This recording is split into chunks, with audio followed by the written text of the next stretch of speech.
Good morning, good afternoon, and good evening, everybody. Thank you for tuning into another Supatease video, and I just can't get enough of the Necro Lord Boomkin. If you have not tried this Covenant for Balanced Druid in patch 9.2, you are really missing out. I've been having a lot of fun playing with spellcasters, with frost mages, and affliction warlocks.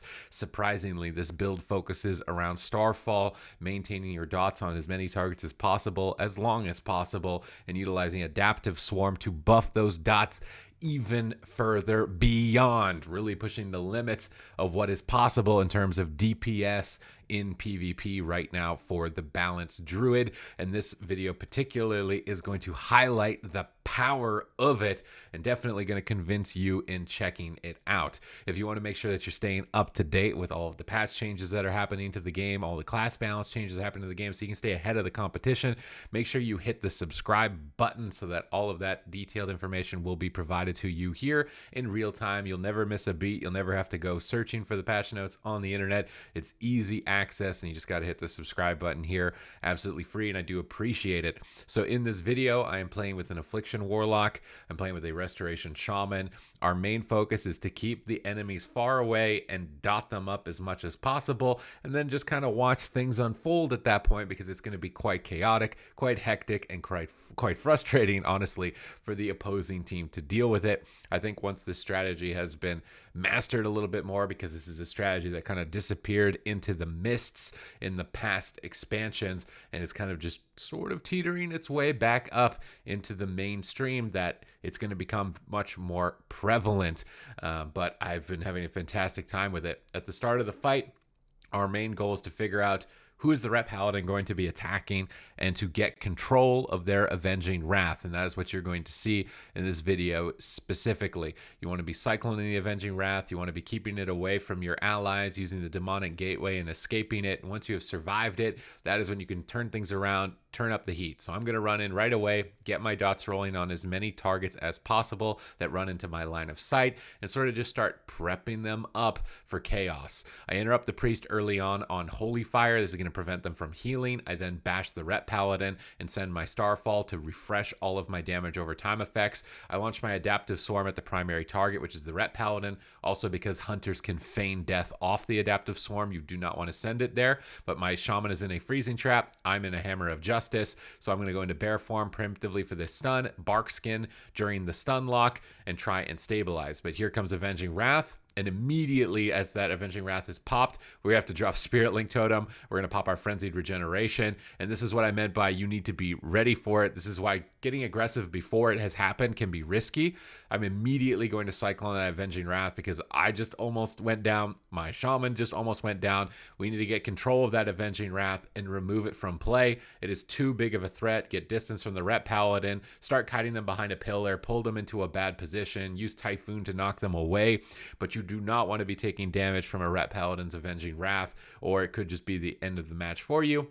Once we've survived it, we're going to use Starfall to refresh the dots, Adaptive Swarm on the primary target, the Ret, 2 Solar Wraths to get into Lunar Eclipse. This is going to amplify the dot damage, amplify the Starfall damage, and you can start to see that damage sink in on our opponents with them hovering at 80, 90, 60%, slowly but surely getting whittled down, and we have not yet even moved into the Celestial Alignment phase of the Balanced Druid, which is that big pressure cooldown. I was enjoying just letting my Warlock use their cooldowns first and then going for the Celestial Alignment, but Avenging Wrath procs here, so we're going to fear it. Then we're going to pop our Celestial Alignment. We're going to dump a bunch of Star Surges into the Ret Paladin, forcing them to use their Shield of Vengeance, their Battle Master, and now look at the team. The Holy Priest is struggling. Their Hunter at 30%, trying to pick them up with Serenity, trying to pick them up with Word of Glory, although those instant heals are very powerful. As you see the Hunter go back to full health, we are going to activate another Starfall with a full row of dots.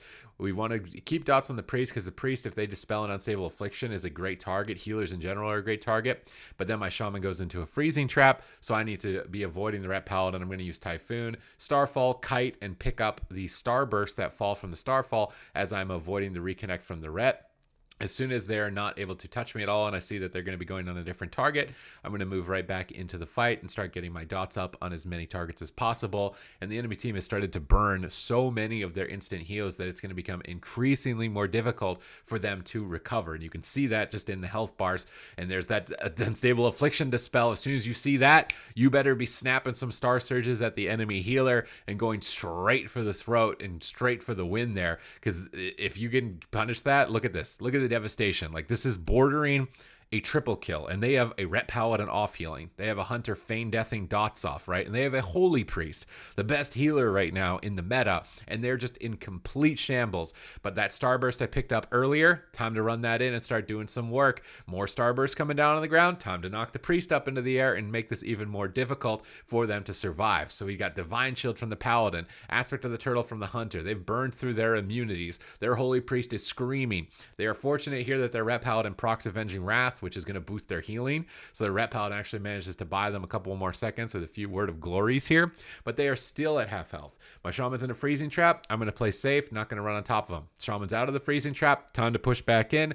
Time to get that Starfall rolling. Time to pick up Starbursts as I see them land, as we start chasing them down to try and go for the kill and to keep this momentum going. We want to kind of dogpile on the Priest and stop the Priest from getting casted heals out, because they're going to heal for a lot. So here's a Starburst that spawns. These blue orbs on the ground are very important to play around. They generate you astral power and do a tremendous amount of damage. This one in particular ends up winning the game. We wincher the Fleshcraft, knock the Ret up in the air, blast him with a Starburst Star Surge. And it's good night to the Ret Paladin and the Holy Priest, who was going to probably run out of mana if this game had continued to go on for basically longer than another minute. So you can see the amount of rampaging chaos you can create with this composition, with the Necrolord balanced to it. It's something that I am definitely going to explore even further, especially with other classes. I enjoyed playing with the Frost Mage as well, particularly if you're looking for classes that you want to start comboing together. You can see it on the scoreboard. Really fun composition to just pick up, throw out some dots, do a bunch of damage, collect a little bit of rating along the way, upgrade your gear, get some of those cosmetics, maybe start pushing for a gladiator. It's a different play style than what is typically accepted in the meta at the moment. You may want to work at it a little bit because those burst moments can be very scary. That's kind of the purpose of this video, is to highlight what are the weaknesses, what do you need to be prepared for yourself so that you can deal with them when that situation occurs for you, but also just kind of showcase what it is capable of. So if you want to make sure that you're following live with that journey, then check out my stream, twitch.tv/Supatease. Doing my best to stream there pretty much every day. Currently working on the AWC tournament as well. We saw some very surprising picks in that tournament already in day 1, and I'm very excited for day 2 and 3 to see what compositions. Hopefully we see some balance to it. I like to see a little Necro Boomy out there.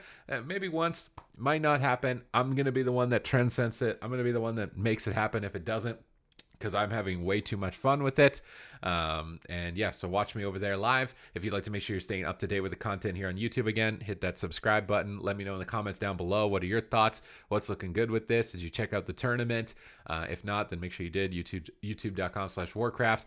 Other than that, thank you very much for watching the video. I will catch you in the next one.